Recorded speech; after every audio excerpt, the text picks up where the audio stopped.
direto aqui com o Papo do Cafezinho. João Magalhães, boa tarde, meu amigo. Elias Rodrigues, boa tarde para você, boa tarde ao nosso telespectador. João Magalhães, editor do jornal Dia. João, quando se fala em pré-candidatura, alguns critérios são observados. Pré-candidato não pode ser qualquer pessoa. Não é só pela vontade, não é só por um sonho aleatório.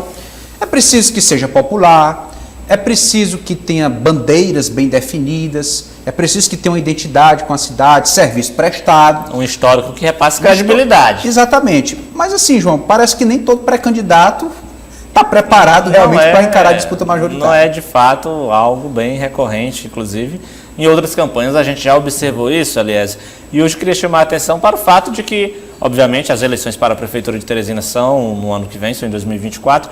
E até o momento, pelo menos 6 nomes que se apresentam ou têm o nome comentado ali nos bastidores como pré-candidato à Prefeitura de Teresina, eles ainda não têm a experiência com candidatura majoritária.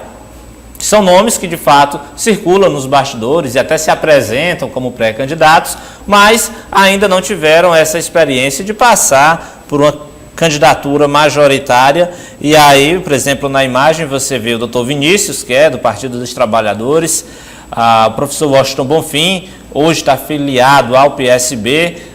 Os dois têm, inclusive, uma experiência muito boa, administrativa, né? Mas a gente está falando aqui de uma experiência em campanha majoritária, que não é algo simples. Como você até conversou com o deputado Marcos Aurélio, que é outro aí da lista, para você ser um candidato majoritário, você precisa ter uma ligação muito grande com a população, você precisa demonstrar uma capacidade de envolver a militância, né? E a própria Bárbara do Firmino, como o próprio nome já denuncia, é muito mais conhecida, né, por ser filha do ex-prefeito de Teresina do que necessariamente pela sua experiência ou pela sua capacidade administrativa. E ainda tem outros 2 nomes que também são citados como pré-candidatos e ainda não tiveram ainda a experiência de concorrer a cargos majoritários, que é Enzo Samuel, atual presidente da Câmara Municipal de Teresina, e Jeová Alencar, deputado estadual, já foi presidente da Câmara, mas de fato também não concorreu ao cargo de prefeito ou governador, enfim, um cargo majoritário. E aí é interessante, né, Lézer? Porque de fato, quando você vai para uma campanha a prefeito, por exemplo, principalmente da capital, se exige, se demanda, né, ou espera-se que de fato o candidato tenha ali um histórico de atuação, assim como também, obviamente, uma capacidade de dialogar diretamente com a população, e a gente sabe que essa capacidade, normalmente, ou você tem um dom, ou você trabalha ali de outras formas. O certo é que até o momento, pelo menos 6 entre esses nomes principais são citados, mas eles ainda não tiveram a oportunidade de ter ali uma candidatura majoritária para a gente mensurar realmente qual a ligação, como é a performance deles diante de uma candidatura majoritária. Porque candidatura proporcional, muitas vezes o candidato é levado pela estrutura do grupo. Muitas vezes o candidato é levado por uma bandeira, né? O candidato representa um determinado setor, um determinado segmento, empresarial, educação, enfim.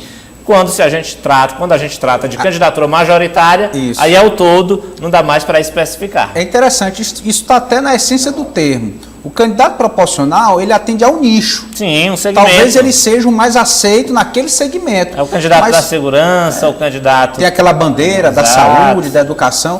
Mas se você amplia isso para uma disputa majoritária, talvez seja muito pouco. Exatamente. O candidato tem que saber dialogar com todos os setores da cidade, obviamente com todos os setores da sociedade.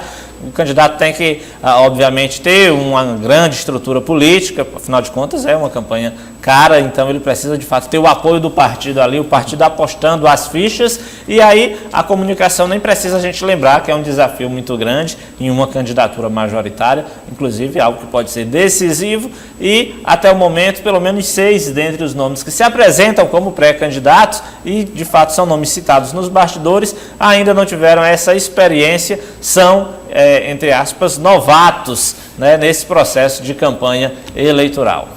Achei interessante o ponto do grupo. Tem que ter grupo, João. Sim. Você falou que tem que ter grupo, porque sozinho... Não vai. Nenhum partido aqui em Teresina, e nenhum prefeito se elegeu sem grupo político. O próprio Firmino Filho era sempre o candidato, né, de um grupo. A primeira vez foi o candidato que reuniu todo um grupo político, depois, obviamente, era o candidato à reeleição. Silvio Mendes também foi eleito como candidato de grupo e Dr. Pessoa também, claro, se utilizando daquela estrutura do MDB e de outros partidos.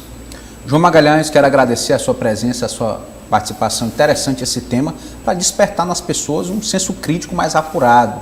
Sim. Em relação aos nomes que já a gente acompanhar também a desenvoltura dos pré-candidatos, né, para a gente saber se realmente eles conseguem ali demonstrar essa ligação com a cidade, com a população. Afinal de contas, é algo importante, é algo relevante e, acima de tudo, que reflete, que impacta na vida de todos nós.